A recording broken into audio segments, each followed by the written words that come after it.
People are still reeling at the fact that Bluepoint got shut down by Sony and PlayStation, which feels like one of the dumbest decisions they could have made, given the potential that Bluepoint has to shine under Sony and PlayStation's leadership if you give them the right project. I mean, Demon's Souls Remake is a testament to their capabilities, combined with all the other remasters and remakes that they've worked on, whether it's Uncharted, whether it's Metal Gear Solid HD Collection, or whether it's, Shadow of Colossus remake, so on and so forth. Jason Schreier broke the news via news outlet Bloomberg, talked about how 70 employees were laid off, and how prior to their shutdown, they were working on a God of War live service that was canceled by Sony and PlayStation. And it was shortly thereafter that, as they searched for the next project for Bluepoint to work on, they eventually decided that they needed to cut costs and that Bluepoint of all studios had to go complete nonsense. And the reaction online has been disbelief,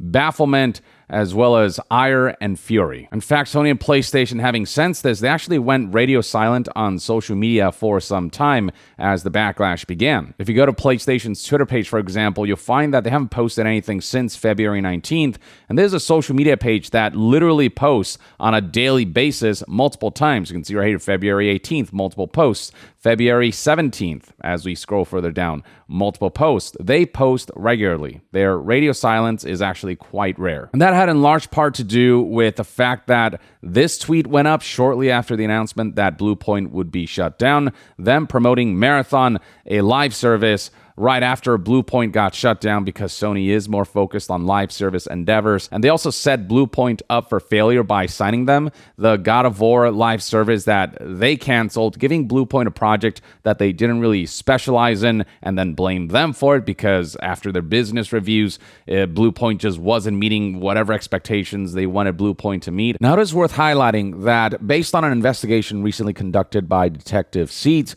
who spoke to sources within Bluepoint, former employees and whatnot, this God of War live service was initially pitched by Bluepoint to PlayStation during their work on God of War Ragnarok as their next game. But in part, this was influenced by the fact that Sony and PlayStation wanted to do live services. So this was the pitch that Bluepoint made that got approved. During development, Bluepoint realized they were way in over their heads, missing various deadlines, and results being less than ideal enough that Sony eventually decided that they needed to shut the project down. Then they tried to pitch multiple projects to PlayStation, but those were turned down. And with nothing happening with Bluepoint, eventually PlayStation decided to shut down the studio. Not to mention, Bluepoint kept bleeding talent because they had nothing to do because God of War live service failed and because their pitches kept getting turned down. And so while sure, some could argue that Bluepoint was the one who pitched this God of War live service, it was under this kind of overall mandate to push for more live services within PlayStation Studios as a whole. And the fact that Sony and PlayStation greenlit Bluepoint taking on a God of War live service when they've never made a live service, with a source straight up saying that while the project sounded good, we really should not have been doing a live service game. It was out of the norm for us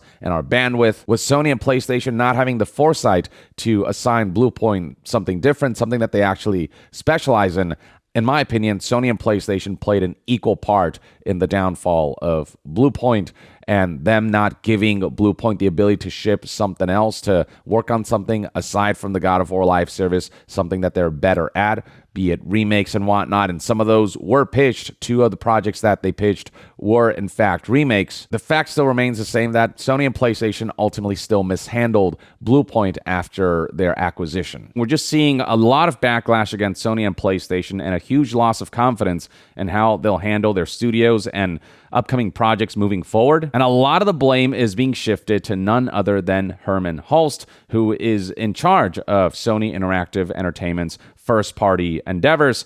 And this post also highlights just all of the high scores that Bluepoint Games releases have gotten.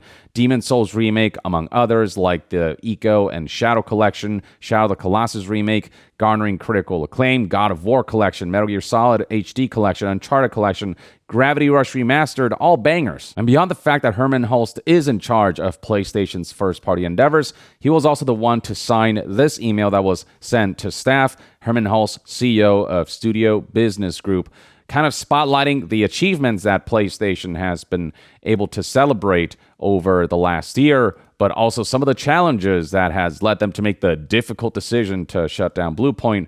They talked about successes like Ghost of Yotei and Death Stranding 2 and Helldivers 2 and MLB The Show, but, quote, at the same time, we're operating in an increasingly challenging industry environment. Rising development costs, slowed industry growth, changing player behavior, and broader economic headwinds are making it harder to build games sustainably. To navigate this reality, we need to continue adapting and evolving. We have taken a close look at our business to ensure we're delivering today while still well positioned for the future. As a result, we will be closing Bluepoint Games in March. This decision was not made lightly. Bluepoint is an incredibly talented team, and their technical expertise has delivered exceptional experiences for the PlayStation community. I want to thank everyone at Bluepoint for their creativity, craftsmanship, and commitment to quality.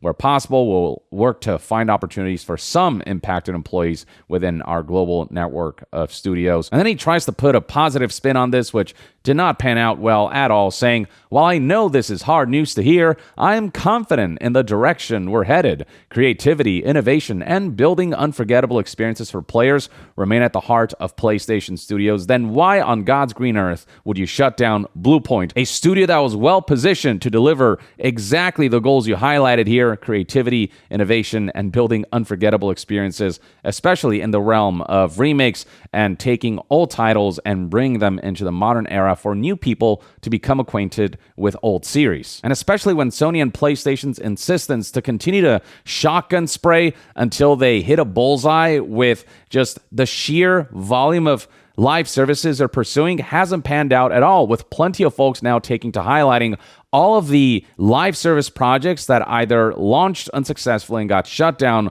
or were canceled outright, including Bluepoint's God of War game, on top of like The Last of Us live service, Spider-Man live service, Ben Studios live service, Twisted Metal live service, London Studios co-op game live service, Deviation Games multiplayer live service, and the spin-off Destiny Bungie game live service. All of them were canceled. Of their live services, only 3 have released and are still ongoing, with Helldivers 2 being the most successful. Concord was shut down shortly after its launch. And all the while, you look at the cancellations list, and it's far more extensive than the stuff that's been released. There are a few live services that are currently in development and are coming out in the not-so-distant future, like Bungie's Marathon, as well as Guerrilla's new announcement, Horizon Hunters Gathering. And we'll see how those will perform, I suppose. Only time will tell. But the general track record of Sony and PlayStation live services has been extremely poor. The way they've been handling their studios and their acquisitions has been poor during the PS5 generation, with this post highlighting some of the studios that were closed down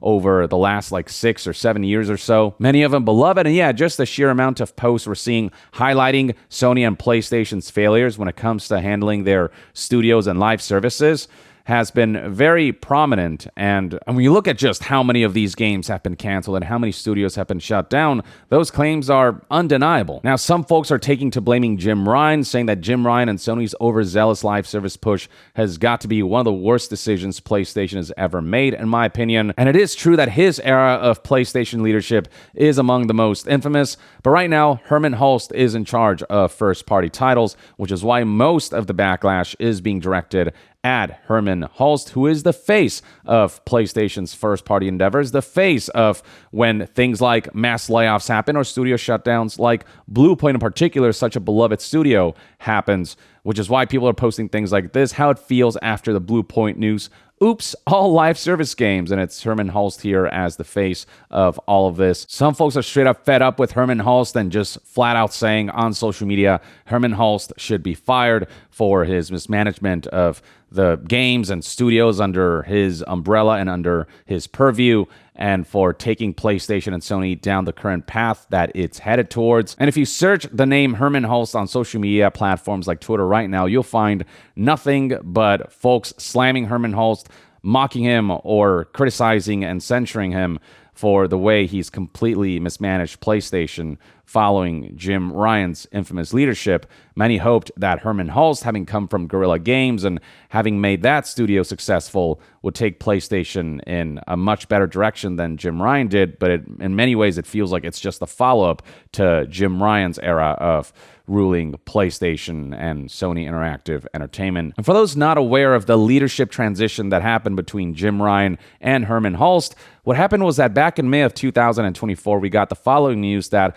PlayStation names Hermen Hulst and Hideaki Nishino as its new CEOs. Once upon a time, these two were co-CEOs, with Hulst in particular being CEO of the newly named Studio Business Group, which includes all of PlayStation's first-party teams, plus covers the development of PlayStation IP onto other mediums such as TV and film. So that's what Hermen Hulst was in charge of, while the other side of the coin, Hideaki Nishino, would lead the Platform Business Group, which includes console hardware, technology, accessories, PlayStation Network, and third-party relations. Now, it is worth highlighting that on late January of 2025, we did get some leadership mix-up where Hermen Hulst was no longer co-CEO alongside Nishino. They were no longer at the same level of leadership position. Instead, Nishino was promoted to overall CEO of Sony Interactive Entertainment, while Hermen Hulst was kept as CEO of Studio Business Group. Less than a year after the co-CEO setup, Nishino essentially became the sole CEO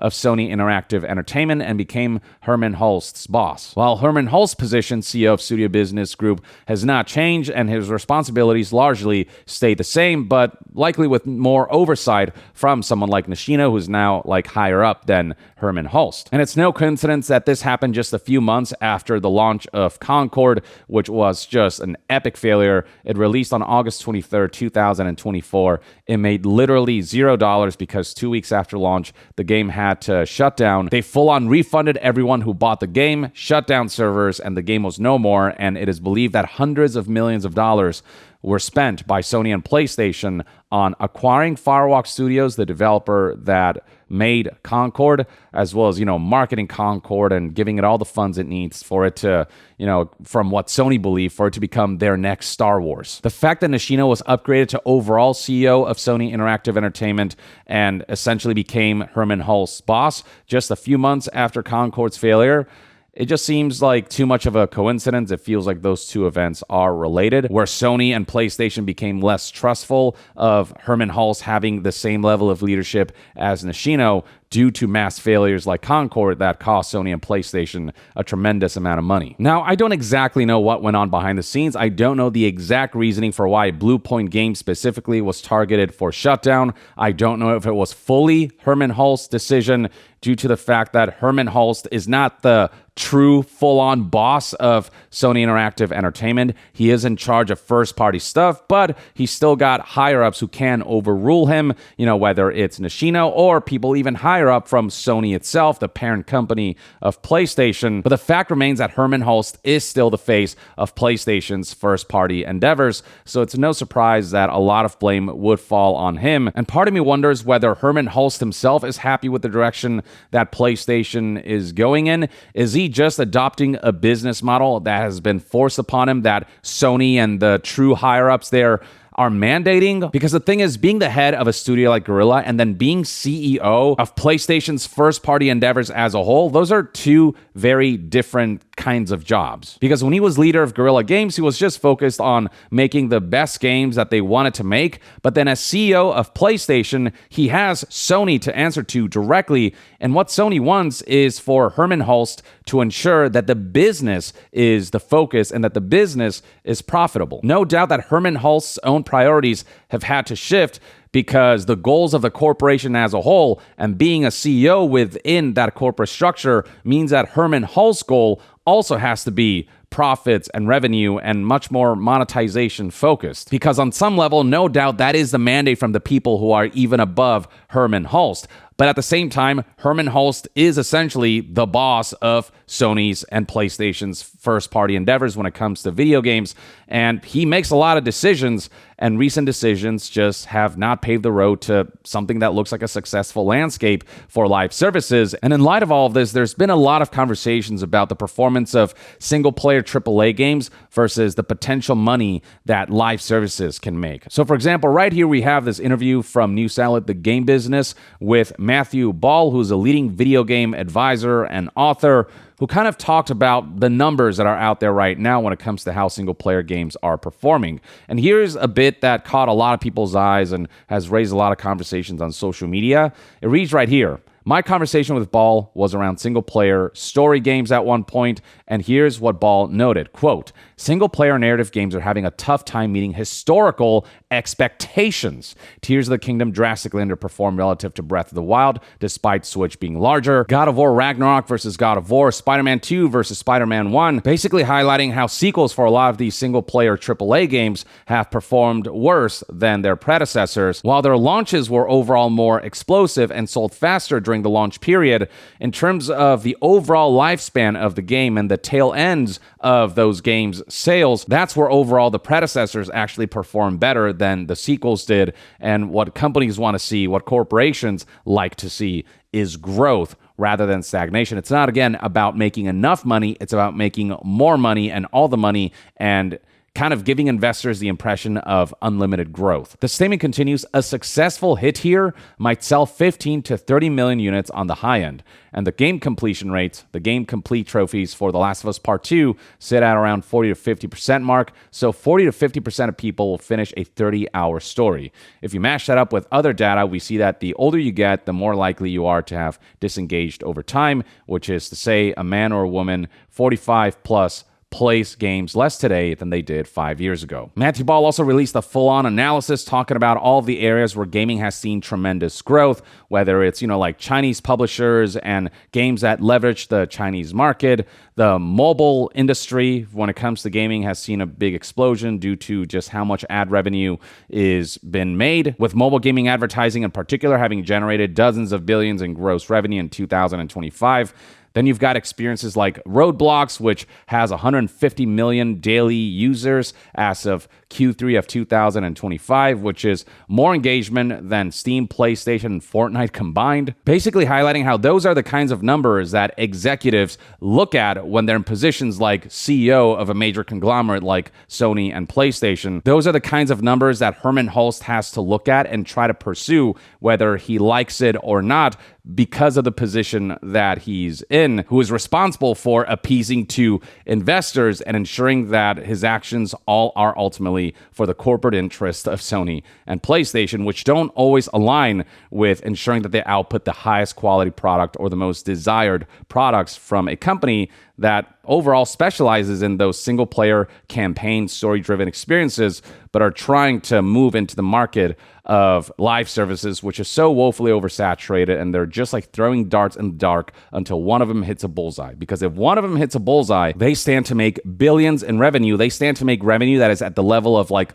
multiple successful single-player AAA games. But ultimately, this is a game of expectations and this corporate desire for infinite growth. It's not that single-player games are not viable as a business. It's just that live services stand to make more if they're able to succeed in that venture. And at the same time, when it comes to single player games, a lot of people feel like there's just a mismanagement of scale and budget. Legendary Drops, for example, highlights right here how Spider-Man 1's budget was $90 million, where Spider-Man 2, only 5 years later, its budget blew up to over $300 million. That level of inflation is just ridiculous for a budget. This is in response to somebody justifying Sony's recent actions and their focus on live services and shutdowns of studios like Bluepoint Games, which do not specialize in live services and are more about remasters, remakes, and single-player campaign experiences, justifying that as don't get mad at Sony for doing the rational thing and placing bets on the more profitable potential output. If you know single-player games are losers,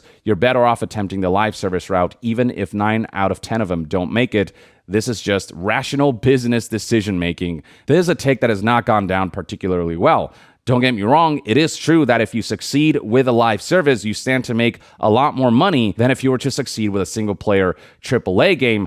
But at the same time, the gamble that live services are in this day and age, because of the sheer amount of money involved in making them, the sheer amount of money involved in maintaining them, and the sheer amount of money that you have to recurrently make through your monetization schemes and having to capture the engagement of audiences whose engagement and wallets are stretched thin by just how oversaturated the live service market is, that makes that venture a lot more risky. It's high risk, high reward, whereas the single player games that people know and love, that's a safe bet if you continue the quality output you've been doing these last, decades. It's not that single player games are not viable as a business. It's just the fact that Sony and PlayStation's goals and ambitions when it comes to profitability are so high that the only way to achieve those is through successful live services, but that endeavor is incredibly difficult to achieve. Again, it's not about enough money through single-player games that steadily increase the company's reputation and value. It's about wanting explosive growth through successful live services that they hope they can nail at some point by making as many of them as possible through as many IPs as possible, through as many studios as possible, including ones who have never made a live service. And so with all said and done, to me, that approach feels like an incredibly short-sighted way of tackling things, and the fact that single player games are being touted as too expensive and development costs, getting too high up there when it's a choice to make your budgets that high. When there are plenty of examples out there of budgets that are significantly less than, say, Spider-Man 2's $300 million and are still able to deliver a really special experience like Expedition 33. When you see the possibilities that you can achieve when you can actually keep your budget reasonable and work within those limitations, there's no excuse for your games to be overinflated in budget and therefore setting it up for failure, because suddenly now that game, because of how high the budget was, it has to sell, tens of millions of copies instead of being able to be successful just by selling, say, 5 million units, and if it sells more, even better. This continued insistence on using rising development costs as an excuse, when these companies are the ones who set themselves up in an environment where development costs are rising, instead of thinking of ways to mitigate those kinds of costs and keep the budgets reasonable, blaming an environment that you set up for yourself for destroying beloved studios like Bluepoint just makes it that much more infuriating that a studio as celebrated as Bluepoint met such an unceremonious and such a tragic demise just because PlayStation didn't frickin' know how to utilize them properly. They could have not acquired Bluepoint and let them continue doing their thing. They probably would have been still alive today, but no. With Sony and PlayStation having put Bluepoint in an environment where they were bound to fail in, they did a business review and then said, sorry, you didn't do well enough under the circumstances that we gave you, instead of giving Bluepoint the opportunity to really shine under Sony and PlayStation with the kinds of experiences and the kinds of projects that they're experts in. So yeah, look, I don't know exactly whose ultimate decision it was to shut down Bluepoint Games. I don't know the exact logistical reasons behind why that happened. What we do know on a public level, on a public-facing level, is that under Jim Ryan's tenure as SIE CEO, Sony and PlayStation have started to move in a direction, this live service-focused direction, that a lot of people saw as foreboding, and Hermen Hulst, instead of turning it around, just only continued that, whether, again, all this was ultimately the mandate of these individuals or the mandate of people even above them. It feels like Hermen Hulst, whether voluntary or not, has lost a piece of who he used to be when he was head of Guerrilla, now that he's become CEO of PlayStation's first-party endeavors. You can tell, priorities have shifted, again, whether by his own decision-making or someone higher above him.